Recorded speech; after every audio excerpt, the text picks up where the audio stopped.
All right, hey everybody.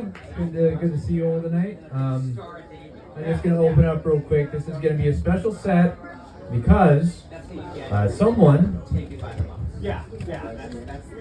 is having a very special birthday.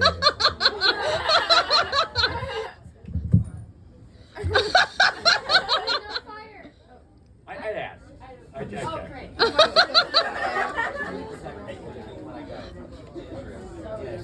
Yeah. There we go.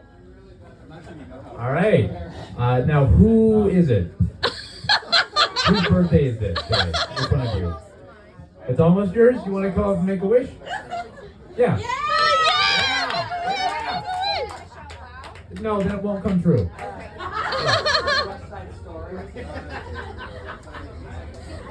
All right, let's go ahead, everybody. Yeah. Everyone's glad about that. That's cute. I'm glad that worked out.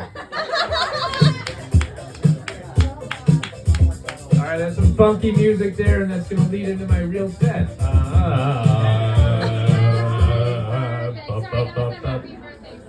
Oh, wonderful. We're all. What's your name? Rhiannon. Let's give it up for Rhiannon. Like, all right, so people, I think, have a lot of illusions about things.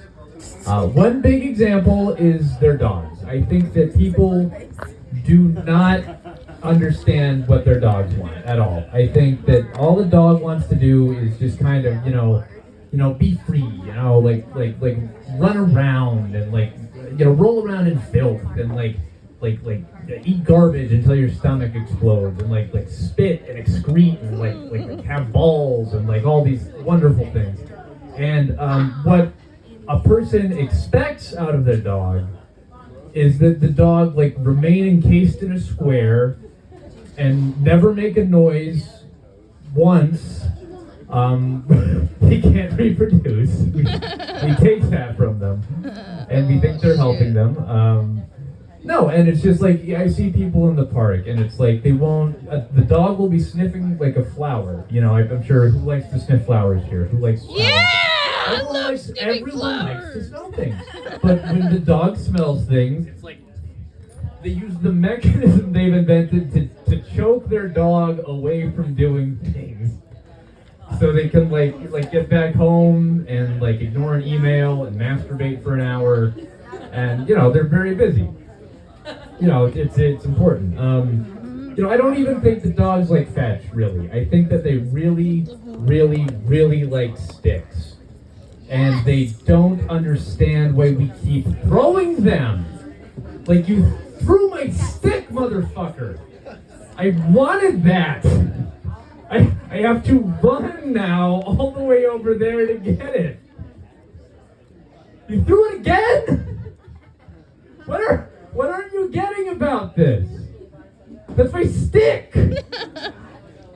No, but I think that's the nature of control. It's all about trying to impose your willpower on someone who you just completely do not understand at all. That's the colonialism stuff, that's fascism, that's everything. It's like, fascism is looking at a world full of complicated problems. People's conflicting needs, resources not being enough, just things being hard, and deciding that the answer to these problems is found in Batman comics. And not even what Batman does or what Batman says, but just that he looks really buff, like he's strong, and if you had just a race of people who just looked really strong, that would solve everything. We wouldn't get sick. We'd live forever. It would never rain. I'd be dead. I don't know. What else do I have here? No, it's kind of the same thing with AI too, because AI is like a wishful fantasy. It's like you think that you should be able to get something cheaply and easily, but nothing works like that.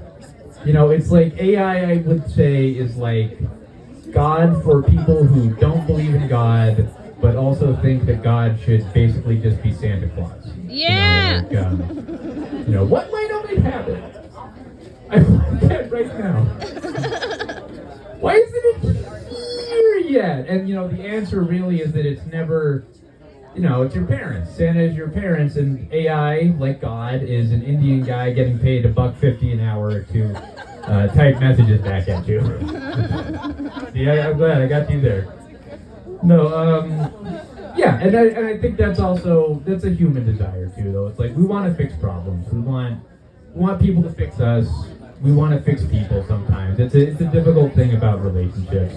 And validation's a funny thing because it's like we all need it.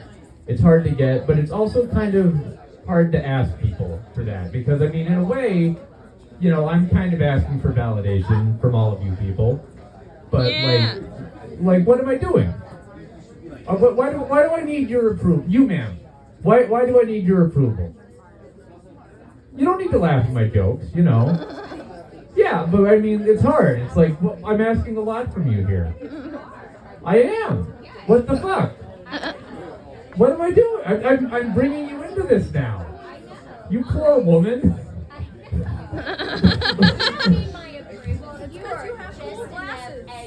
See, this lady gets it. She should be up here. Let's give her a hand now. Yeah. All right. I think I'm done. Save for one joke. Save one more joke. They're gonna play me off, but I'm gonna tell it. So one time on a farm in the middle of Indiana, there were these two stalks of corn. One of the corns was an optimist, and one of the corns was a pessimist. And the optimistic corn would talk and dream about the places he would go and the things he would do, the people he would see. And the pessimistic corn was always trying to put him down. He's saying, you'll never get off this farm. You'll never do anything. You're a piece of fucking corn. You don't even have legs. It's not going to happen for you. And one day, the hottest day in the middle of the summer in Indiana, the optimistic corn has had enough. And so he says, you know what? I'm going to show you. I'm going to do these things. I'm going to be this person. I'm going to do whatever I want. You can't tell me what I am. And so the corn jumps off, walks out onto the road, onto the hot asphalt, and immediately explodes into a bunch of popcorn. Yeah! And so then the pessimistic corn turns to the tomato and he says, I told him that would happen. And the tomato says, can you blame him? You talked his ear off. Yeah, corny joke, everybody. You've done a great job.